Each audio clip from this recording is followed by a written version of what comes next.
오늘은 시편 57편 말씀을 가지고 같이 함께 은혜를 나누고자 합니다. 실은 이 말씀은 오늘 새벽 말씀이기도 합니다. 이 새벽 말씀이 저에게 또 오늘 큰 은혜가 되고 또 여러분들에게도 은혜가 될 줄 믿어서 같이 한 번 더 나누고자 저녁에 가지고 나왔습니다. 시편 57편 말씀은 오늘 그 앞부분에 보면 다윗의 믹담시 인도자를 따라 알다스에세 맞춘 노래, 다윗이 사울을 피하여 굴에 있던 때라고 이렇게 표현하고 있습니다.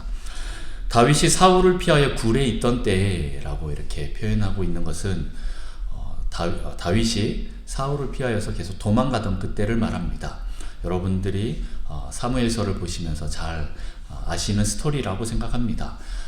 다윗이 기름 부음을 받고 또 사울의 총애를 받으면서 많이 성장하였지만 결국에는 사울에게 쫓겨다니는 신세가 됩니다. 그때 다윗이 숨어있던 장소들이 있습니다. 흔히 여러분들 잘 아시는 아둘람 동굴도 있고요. 그 다음에 엔게디 골짜기에 있는 엔게디 굴도 있습니다. 제가 볼 때는 여기가 엔게디 동굴인 것 같습니다. 제가 아둘람 굴도 가보고 엔게디 동굴도 가봤습니다. 아마 가보신 분들도 계실 것인데 거기는 저도 아둘람 동굴에 가서 뭔가 우리가 생각하는 그 동굴이라고 생각을 했는데 그런 동굴이 아닌 거예요. 산에 보통 이제 동굴을 파고 들어가는 이런 데가 있는데 거기는 그냥 이렇게 들판 같은 데인데 거기 동굴이 있대요. 그래서 뭐지 하고 쓱 가다 보니까 바닥으로 들어가는 동굴인 거죠.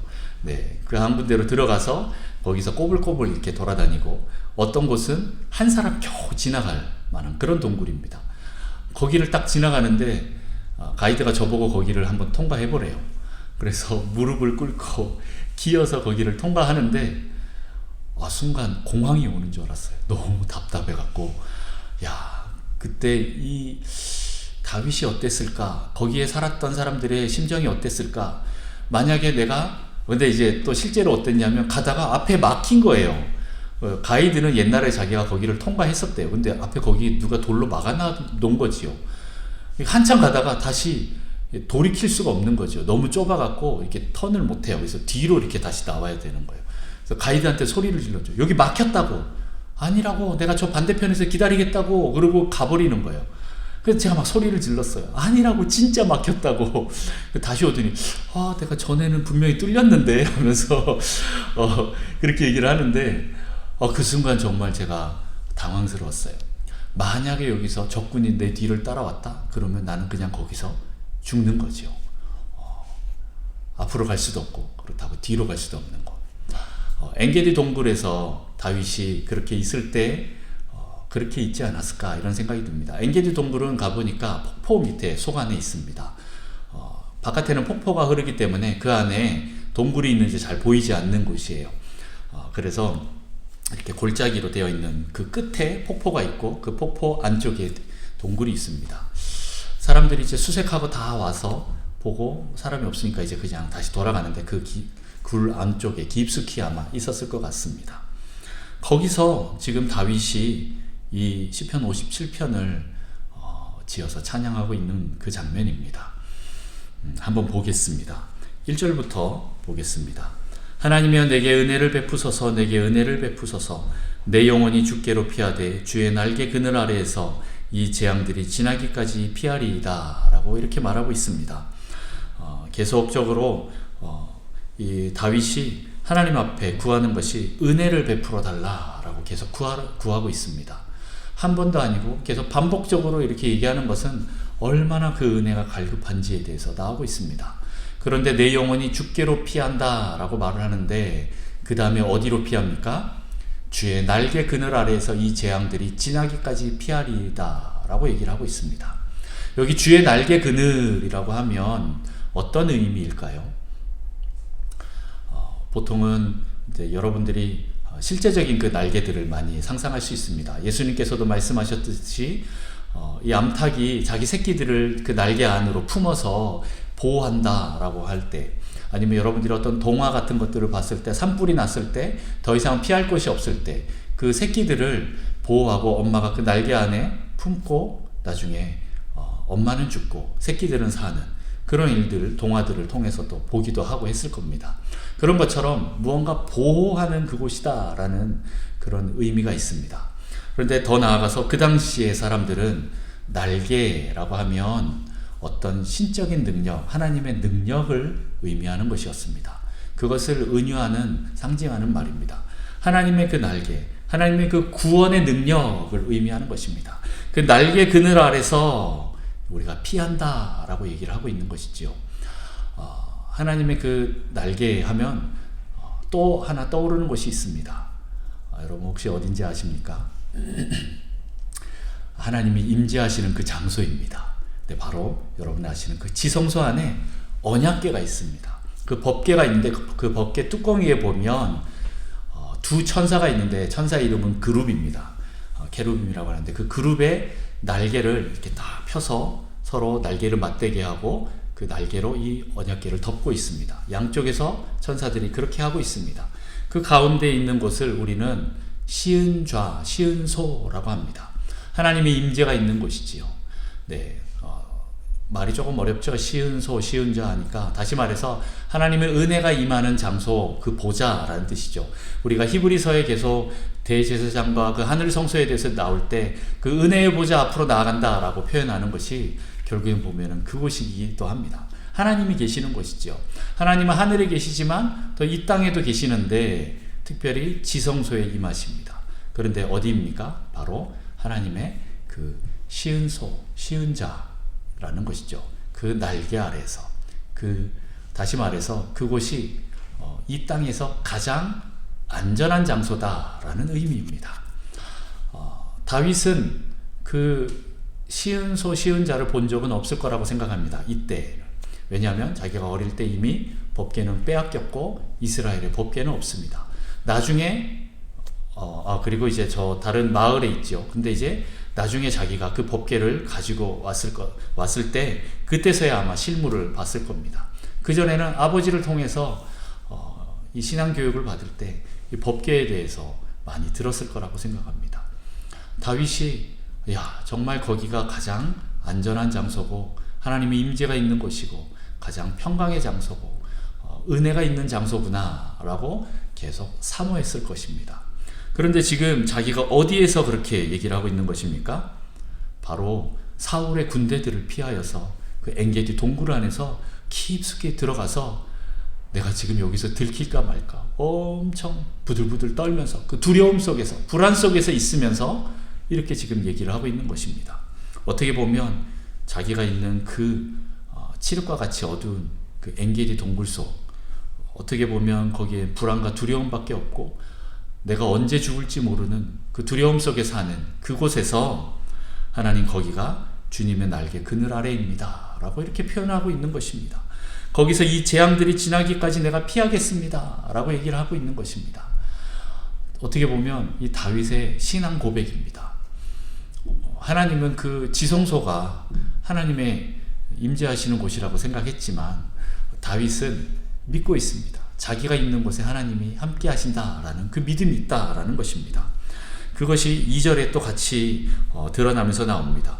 내가 지존하신 하나님께 부르짖으며 곧 나를 위하여 모든 것을 이루시는 하나님께로다 라고 이렇게 표현하고 있습니다. 내가 부르짖을 때 나를 위하여서 모든 것을 이루시는 하나님이다 라고 표현하고 있습니다.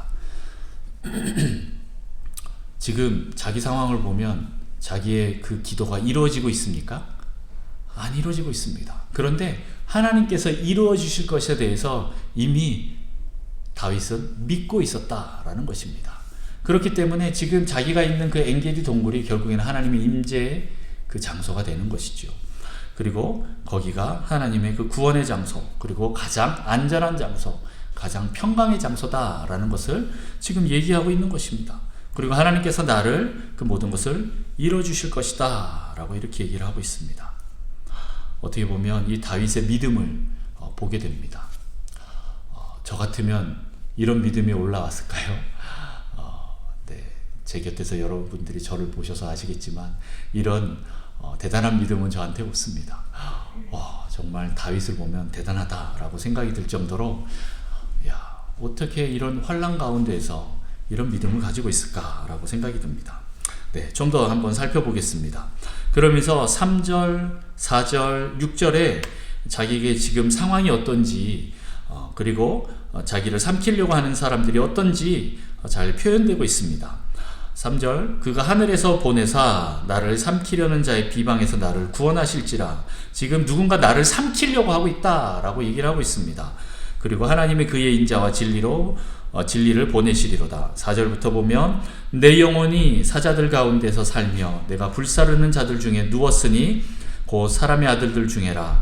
그들의 이는 창과 화살이요 그들의 혀는 날카로운 칼 같도다. 이렇게 표현되고 있습니다. 사자들 가운데 자기가 산다 이렇게 표현하고 있지요. 사울의 그 군대들 속에서 정말 이 한 사람 때문에 사울의 그 3,000명의 군인들이 얼마나 지금 고생하고 있습니까? 그러면서 그 사람들이 이를 버득버득 갈 겁니다. 다윗 잡히기만 해봐라. 나를 이렇게 고생시키는 그 다윗 빨리 잡히기만 해봐라. 빨리 잡혀야 내가 이 고생을 덜 할 텐데 하면서 다윗을 잡으려고 혈안에 썼을 겁니다.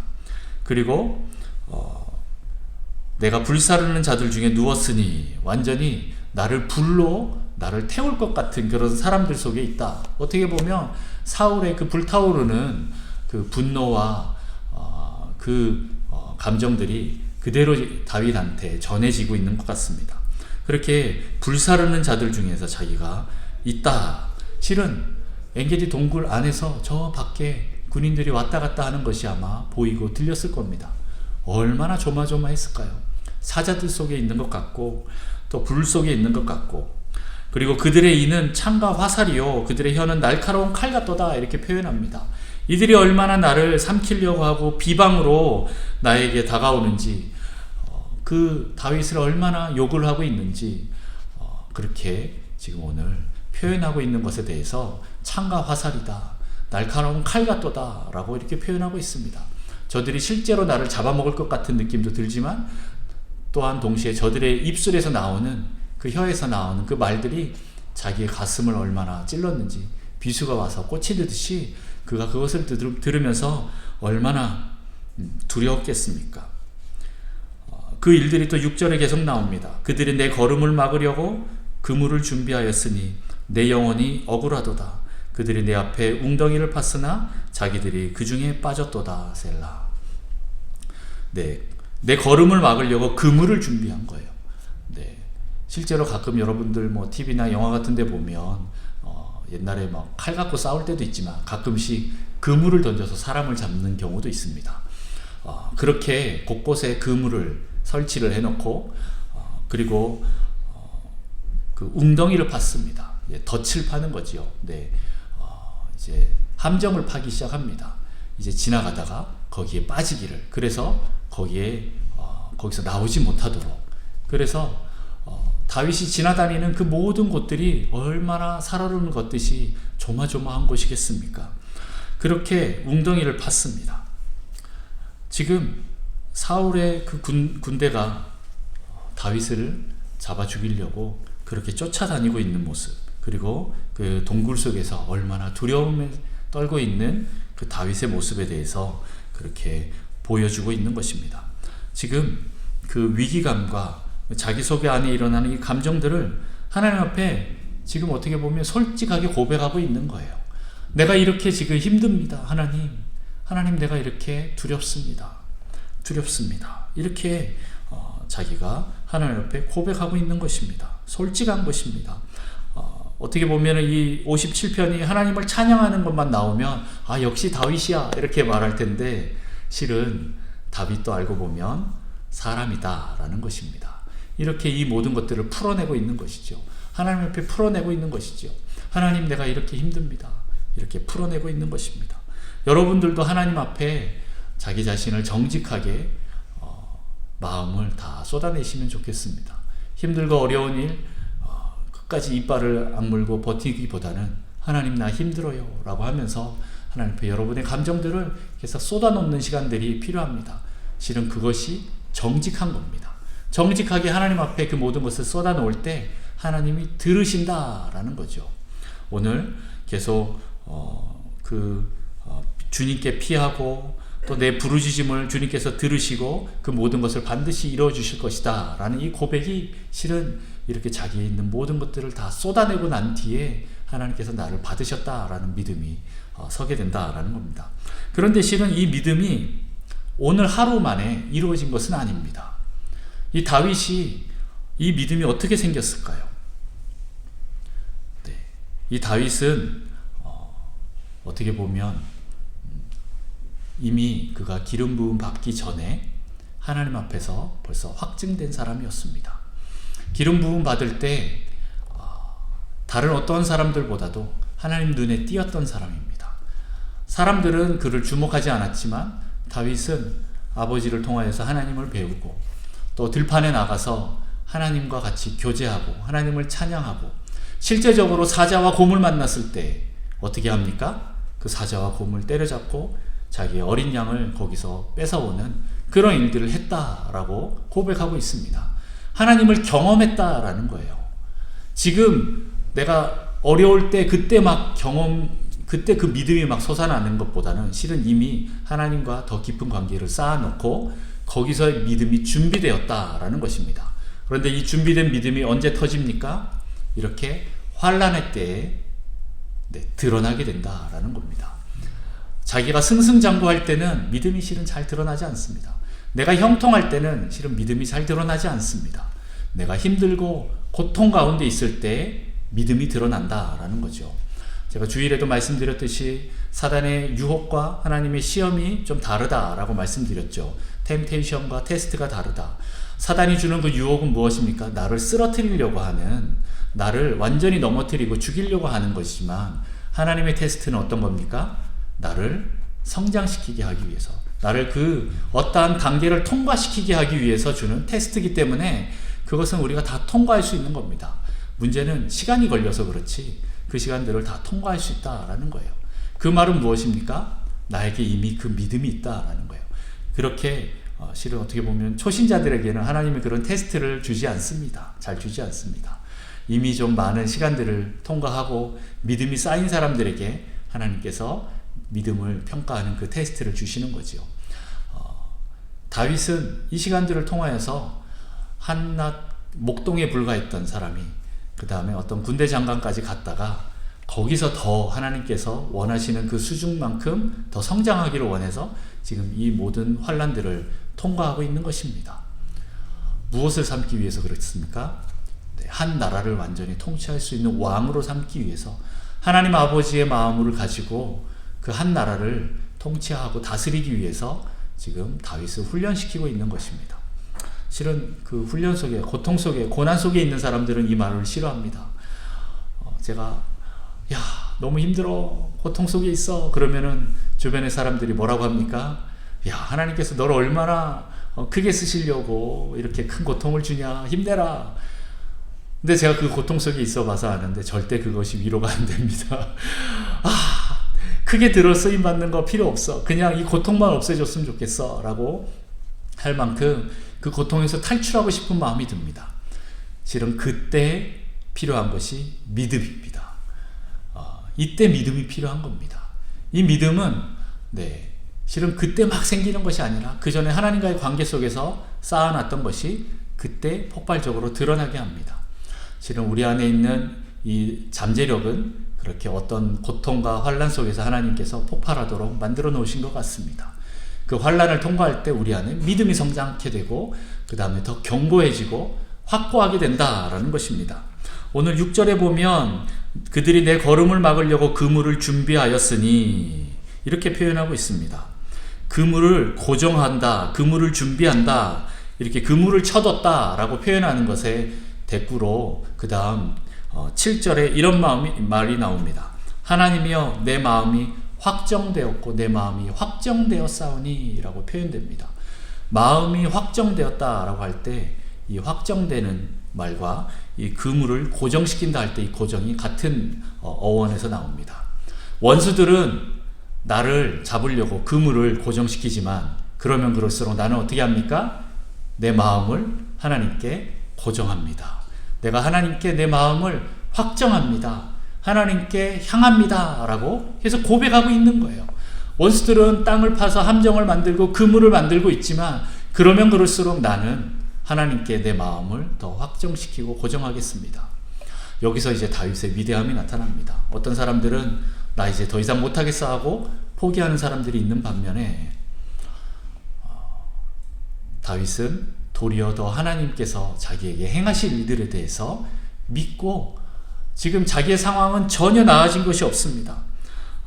그럼에도 불구하고 하나님께 내 마음을 고정하고 하나님을 여전히 찬양하고 있는 모습이 나옵니다. 나를 건지시는 분이, 나를 구원하시는 분이 하나님이다 라는 것을 알았다라는 겁니다. 그 믿음은 실은 예전에 준비된 믿음이에요. 사자와 곰에게서 나를 구원하시고 그 블레셋에서 나를 구원하시고 골리앗에서 나를 구원하신 그 하나님께서 나에게 기름을 부으셨기 때문에 반드시 나를 통해서 무언가 일을 하실 것이다 라는 그 믿음이 있었다라는 거예요. 저 같으면 정말 그 기름 부음, 이렇게 지금 내 현재 상황을 보면 이게 말이 안 되는 상황이잖아요. 나 지금 오늘 죽을지 내일 죽을지 모르는데 그 기름 부음이 무슨 소용이 있어요. 나 그냥 잡히면 끝인데, 죽는데 그 하나님 약속이 무슨 의미가 있어요 하면서 앞에 것이 보이지 않는다라는 거죠. 그런데 오늘 다윗은 그런 환경 속에서도 자기의 미래를 봅니다. 그 말은 뭐예요? 믿음이 있다라는 거예요. 하나님 앞에서 이 믿음을 꺼내 쓰기 시작했다라는 거죠. 정말 극한까지 내려간 그곳에서 하나님께 대한 그 믿음을 지금 꺼내 쓰고 있는 것입니다. 그리고 더 확고하게 붙잡습니다. 이것이 바로 심령이 가난한 자와 같다라는 것입니다. 제가 팔복할 때 심령이 가난한 자에 대해서 말씀드렸습니다. 이 가난이라는 것은 실제적으로 가난한 것까지 의미한다라고 표현을 했었죠. 정말 하나님이 아니면 나는 한순간도 살 수 없습니다 라는 그런 고백이 나오는 것이 바로 이 심령이 가난한 것입니다. 마치 두 렙돈을 드리는 그 과부와 같이 내가 이 작은 헌금을 드리지만 이것을 드리고 나면 내가 오늘 저녁에 당장 먹을 게 없어요. 그 말은 무엇입니까? 내가 하나님밖에 의지할 존재가 없습니다. 내가 이 돈을 의지하지 않겠습니다. 우리 같으면 지금 당장 저녁에 밥을 먹어야 되기 때문에 하나님 이거 아시겠지요 하고 이 돈을 킵해 놓을 것 같습니다. 헌금하지 않고 갖고 있다가 밥을 먹고 그 다음 무엇인가 할 것 같은데 오늘 이 과부는 그렇게 하지 않습니다. 이 두 렙돈까지 아예 다 드려버립니다. 내가 오늘 먹고 죽으나 안 먹고 죽으나 죽는 것은 마찬가지다 생각하고 그 나의 생사를 하나님 앞에 맡겨버린 것입니다. 그것이 바로 심령이 가난한 자인데 오늘 다윗이 그렇게 하고 있는 것입니다. 다윗이 자기의 마음을 온전하게 하나님 앞에 다 드려서 내가 오늘 죽을지 내일 죽을지 알 수 없지만 이제 하나님이 나 살리지 않으면 나 살 수 없지만 내가 완전하게 하나님 앞에 의존합니다. 어차피 내 생명 하나님 것입니다 하고 완전히 던져버린 것입니다. 하나님께 던져버린 것입니다. 그렇게 하면서 계속 그 미래에 일어날 일들을 믿음으로 미리 찬양하고 있는 것이죠. 내가 이렇게 하나님을 의지할 때, 내가 하나님밖에 없다라고 고백할 때 하나님이 나를 구원하실 것에 대해서 솔직히 내가 잡혀서 죽는다 할지라도 이 고백을 내가 멈추지 않겠다, 그렇게 얘기하고 있는 것입니다. 그 마음이 어떻게 나옵니까? 8절에 나옵니다. 내 영광아 깰지어다, 비파야 수금아 깰지어다, 내가 새벽을 깨우리로다 라고 이렇게 얘기하고 있는 것입니다. 여기서 내 영광아 라고 얘기하는 것은 내 영혼아 라고도 말할 수 있습니다. 내 영혼아, 내 영광아 깨라. 그 다음에 비파와 수금아 깨라 라고 얘기합니다. 비파, 수금 무엇입니까? 영어로 보면 다 하프라고 나오는데 저는 잘 모르겠습니다. 저는 아직도 검은고와 가야금을 헷갈립니다. 여러분 잘 분별할 수 있습니까? 분명히 알았던 것 같은데 시간이 지나고 나서 저랑 별로 상관이 없기 때문에 다시 보면 저게 검은고인가 가야금인가 이렇게 생각이 듭니다만은 아마 그런 악기들이라고 생각하시면 됩니다. 비파라는 것이 있고 수금이라는 것이 있는데 음악하는 사람들은 다 구별하고 잘 압니다. 그러나 나는 잘 모릅니다. 어쨌든 다윗은 이 악기를 다루는 사람이기 때문에 이것이 자기 안에 있는, 자기 손 안에 있는 그런 악기들입니다. 그것으로 자기가 하나님을 찬양할 때 이것들을 깨운다라고 표현합니다. 그러면서 이제 새벽아 내가 새벽을 깨우리로다 라고 얘기를 합니다. 지금 상황이 어떻습니까? 다윗은 해가 뜬 낮에는 동굴 바깥을 나와서 돌아다닐 수가 없습니다. 지금 사울의 그 군대들이 바깥에서 진을 치고 돌아다니고 있는데 자기가 어떻게 거기를 나오겠습니까? 못 나오지요. 계속 하루 종일 숨어서 거기서 지내다가 밤에 해가 떨어지고 칠흑 같은 어둠이 닥칠 때, 아무도 나를 알아보지 못할 때, 그때 슬그머니 나와서 허리를 펴고 숨을 들이키고 하늘의 별을 바라봤을 것 같습니다. 얼마나 슬펐을까요? 얼마나 처량했을까요? 정말 내가 햇볕도 보고 싶은데 햇볕도 보지 못하는 그 상황 가운데서 자기가 허리를 필 수 있는 것은 이렇게 밤이 되어야만 자기가 거기에 나와서 볼 수 있는 그 상황일 것입니다. 거기에 나와서 지금 어떻게 하고 있습니까? 내가 새벽을 깨우리로다 라고 얘기를 합니다. 우리가 흔히 이 말씀을 가지고 새벽 기도에 적용해서 많이 쓰기도 하는데, 실은 이 표현은 이 어둠에 대해서 깬다 라는 의미입니다. 이 어둠은 무엇입니까? 밤은 어둠의 상징인데, 이 밤, 어둠은 이 환난과 이 고통과 악한 그 때를 말하는 것입니다. 이제 내가 이것을 깨겠다라고 하는 것은 내가 믿음으로 이 시간 그것을 돌파하겠다, 그리고 이제 그 시간들이 끝날 것이다 라는 것에 대해서 믿음으로 선포하는 것입니다. 새벽을 이제 깨운다 그러면 무엇입니까? 이제 어둠이 끝나고 밤이 끝나고 이제 동이 트고 낮으로 들어갈 것이다, 환한 빛이 있을 것이다 라고 얘기를 하면서 하나님의 그 빛 가운데 이제 거하는 때가 반드시 올 거다라는 믿음의 고백이라는 거지요. 그렇게 새벽을 깨우는 그 시간들을 통하여서 다윗은 하나님을 찬양하고 하나님께 자기의 믿음을 보였습니다. 어떻게 보면 지금 굉장히 처량한 가운데 있지만 그럼에도 불구하고 하나님을 계속 찬양하는데 자기의 마음을 고정합니다. 그 상황을 불평불만하고 원망하고 불신하는 것이 아니라 끝까지 그럼에도 불구하고 하나님을 의지하고 믿음으로 가고 있는 그 다윗을 보게 되는 것입니다. 그렇게 하나님이여 주는 하늘 위에 높이 들리시며 주의 영광이 온 세계 위에 높아지기를 원하나이다 하면서 다윗은 하나님을 찬양하고 있는 모습이 나옵니다.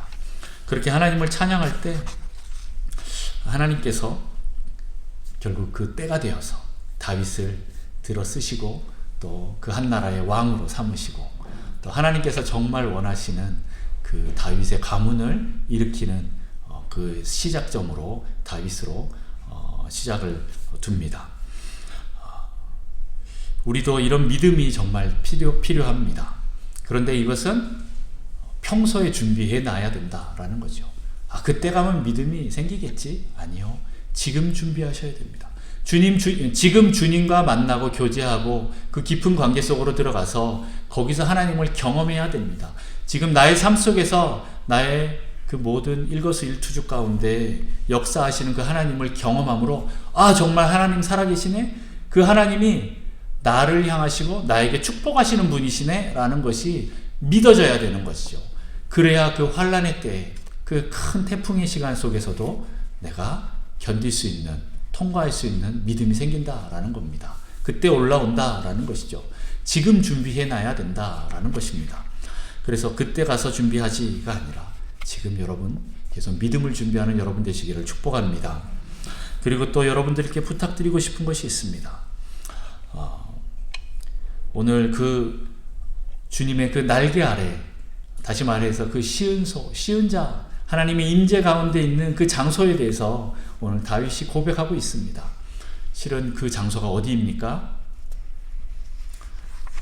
다윗은 엔게디 동굴에서 그 장소를 만났지만, 우리 현대에서는 저는 그것이 바로 우리 교회라고 생각됩니다. 그리고 여러분의 마음이라고 생각합니다. 여러분, 우리 교회가 이런 안전한 장소가 되기를 원합니다. 정말 고통 속에 있는, 고난 속에 있는 수많은 성도들을 품을 수 있는 그런 둥지와 같은 안전한 곳이 되기를 원합니다. 우리 교회가 실은 그렇게 돼서 더 많은 사람들을 품을 수 있는 사람이 되어야 합니다. 다시 말해서 그 날개 아래는 하나님의 성전입니다. 하나님의 성전이 되는 것이 정말 중요하고, 여러분들이 그런 하나님의 성전이 될 뿐만 아니라 여러분의 목장이 그렇게 되기를 원하고, 여러분의 가정이 그렇게 되기를 원하고, 또 우리 북성실 교회가 그렇게 하나님의 성전이 되어서 하나님의 그 날개 그늘 아래에 있는 곳이 되어서 정말 고통 속에 있는 사람들을 품고 그들과 함께 공감하고 또 도와주고 그들을 같이 세워서 그들이 그 시간들을 잘 통과할 수 있도록 도와주는 곳이 되었으면 좋겠어요. 그곳이 다윗 시대 때에는 실은 아둘람 동굴이었던 것 같습니다.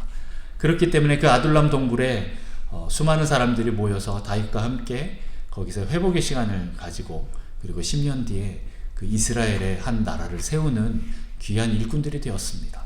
그렇게 우리 교회가 하나님의 그 날개 그늘이 되어서 정말 고통 속에 있는 하나님을 만나고자 하는 자들이 되어서 그들을 다 품고 함께 갈 때 또 나도 믿음이 성장하고 그 사람들도 다시 또 믿음이 성장하고 그래서 온전한 하나님의 그 구원이 임하여서 하나님의 그 인자와 진리로 그들을 품어서 우리 모두가 함께 그 안전한 장소에서 회복이 되는 놀라운 역사가 있기를 간절히 원합니다. 그렇게 우리 교회가 그렇게 되기를 여러분 계속 같이 기도해 나가셨으면 좋겠습니다. 우리가 그런 교회가 되기를 원하고 또 여러분이 그런 장소가 되기를 원합니다. 안전한 사람이 되고 신뢰할 수 있는 사람이 되어서 또 다른 많은 사람들을 회복시키는 여러분 되시기를 축복합니다. 송태근 목사님의 기도학당이라는 책에 나와 있는 글을 잠깐 읽어드리도록 하겠습니다. 거기에 보면 어떤 선교사님 부부가 나오는데 어떤 큰 고난들을 통과하는 그 장면들이 나옵니다. 이것을 잠깐 읽어드리고 우리 같이 기도하겠습니다. 제가 어느 겨울 캄보디아에 갔을 때의 일이 생각납니다. 저는 그곳에서 희망학교를 운영하는 선교사님 부부가 17년 동안 겪은 일들을 들었습니다. 선교사님 부부는 사람의 언어로는 형언할 수 없는 고통과 고난을 겪었습니다. 그 중에서도 가장 고통스러웠던 기억은 아들이 실종되었다가 시체로 돌아온 일이었습니다. 그것도 못 찾을 뻔하다가 천신만고 끝에 은혜로 시신이 남아 찾은 것입니다. 아들이 실종된 이유는 뺑소니 사고 때문이었습니다. 얼마나 큰 충격이었을까요? 그로 인해 선교사님 부부는 진보다리를 쌌다가 풀기를 반복했다고 합니다. 그런데 평소에 그 아들이 자기도 선교사가 되겠다고 입버릇처럼 얘기했다고 합니다. 그래서 그 아들의 유지를 받들어 다시 보따리를 풀고 그 학교를 일구었다고 했습니다. 그 이야기를 들은 후 그곳을 떠날 때 저는 선교사님에게 마지막 질문을 했습니다. 선교사님, 어떻게 이런 엄청난 일을 견뎌내셨습니까? 그리고 이어진 선교사님의 말이 참 오랫동안 마음에 남았습니다. 이스라엘 백성들이 혹독한 광야를 지나는 동안 매일 눈을 떠서 아침을 맞을 때마다 어떤 기분이었는지 알 수 있는 시간이었습니다. 그렇습니다. 보통 우리가 알고 있는 아침의 이미지는 신선하고 기대에 찬 희망의 느낌입니다. 그러나 선교사님이 말한 아침은 그런 관점이 아닙니다. 절실하고 절박합니다. 바라볼 곳이 하늘밖에 없습니다. 어제 내렸던 만나가 과연 오늘도 내릴지 모릅니다. 어제 도와주셨던 하나님이 오늘 이 하루도 도와주실까라고 생각하게 합니다. 양식이 넘쳐도 모자라도 인간은 죄를 짓습니다. 그래서 우리에게 가장 부요한 양식의 분량은 일용할 양식입니다. 그 길만이 매 순간 하나님의 은혜와 붙어 살 수 있는 조건입니다. 네, 이렇게 고통 속에 있는 분들이 아침마다 눈을 뜰 때 어떤 심정인지 그것을 당해보지 않으면 우리는 알 수가 없습니다.